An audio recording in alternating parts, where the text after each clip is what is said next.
conclude tonight by saying that we need to draw some lines in regard to music in our churches, in our Christian homes, our personal lives. We need to draw some lines and set up some walls. And the best place to draw a line in the area of music is at the safest place.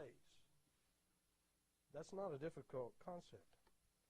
Philippians 1:10 says that we should approve things that are excellent, not borderline, questionable. Well, I don't know. Well, what about this music? You know, is it so bad? Well, if it's questionable, don't use it. It's that simple. Just good, unquestionably spiritual, sacred Christian music, music that does not sound like the world. Our music that we use in our church should never sound like the world. Amen. Music that does not have a charismatic association.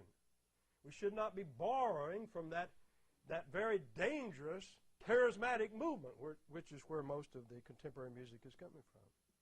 Music that has a clear and unquestionably scriptural message. That's the kind of music we should do. That's the line we should draw. If we draw that line, we won't ever get into problems. Let me say in conclusion tonight that we need to beware of the rock beat, because it is a carnal and fleshly thing. It is a drug. Rock and roll music is a drug. And it feeds the flesh, unquestionably. That is the drawing power of that music. It's powerful music. But it does not feed the Spirit. We played a lot of it tonight. We need to beware of incrementalism and desensitization. You heard of the frog in the pot? That's how the world comes in to Christian lives, families, and churches. It doesn't come all at one big lump. It comes little by little, just sneaking in, just sneaking in. And so we have to be always on guard. The devil never gives up. If he doesn't succeed one way, he'll come around the other way. Always trying to come, always trying to bring the world. One man wrote to me last year. He said, I see this decline in standards in my local church. As contemporary-ish music gains more and more acceptance, and the pastors and deacons refrain from placing a limit. Refrain from placing a limit. There's the battleground. More and more. Contemporary-ish, and then contemporary, and then out and out, full-blown rock and roll. He said, in the last 15 years, these musical trends, at first rare, have grown in frequency, force, and acceptance. That's how it comes, and that's why we need to be so careful about the music that we use in our churches. We need to be especially careful about background tapes and specials. Yes. When I was in the Philippines, we would sing good congregational songs, and it would be traditional, it would be sacred, it would be spiritual. It would not remind you at all of the world. And then they'd say, and then the pastor would say, well, come on up here, you young people, I want to hear you sing now. And the background tape would come on, and the backbeat would go, and then we're in a nightclub. Just like that. Why? The background music, the special music, not being careful about it. A lot of the background tapes are made by an organization called Soundtracks. And I called them one day, and Dan there said, I asked him, I said, what standards do you have for you musicians, spiritual standards, that play these background tapes? He said, what do you mean? I said, well, what kind of churches do they attend, and what kind of Christians are they? He said, oh, no, we don't have any spiritual standards for the musicians. They don't necessarily go to church.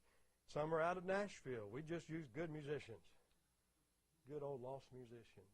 No wonder they don't know spiritual rhythms from unspiritual. Be especially careful about background tapes and specials.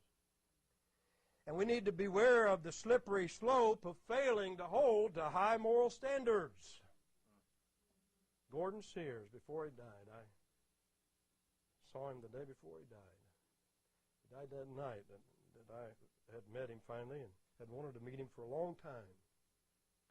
Daughter said he got so excited he died that night. Now that's what she said. When he had wanted to meet, we'd wanted to meet for a long time. He had a bad heart. When the standard of music in a church is lowered, then the standard of dress is also lowered. When the standard of dress is lowered, then the standard of conduct is also lowered. How you dress is a moral issue, ladies and men. When the standard of conduct is lowered, the sense of value in God's truth is lowered. When the standard of God's truth is lowered, then we have spiritual anarchy. Starting with music, that's what he had discerned, very wise man. We need to beware of building bridges to the world. Bridges to the world from our churches. You would think that we would be wise enough not to do that. I know a man in the Bible that did that. He was kin to Abraham, and his name was Lot.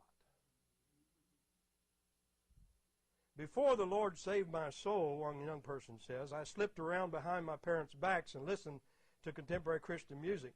This music softened me to the music I would later listen to. Softening, leading, bridge to the world. Country western is just as worldly and wicked as rock or rap.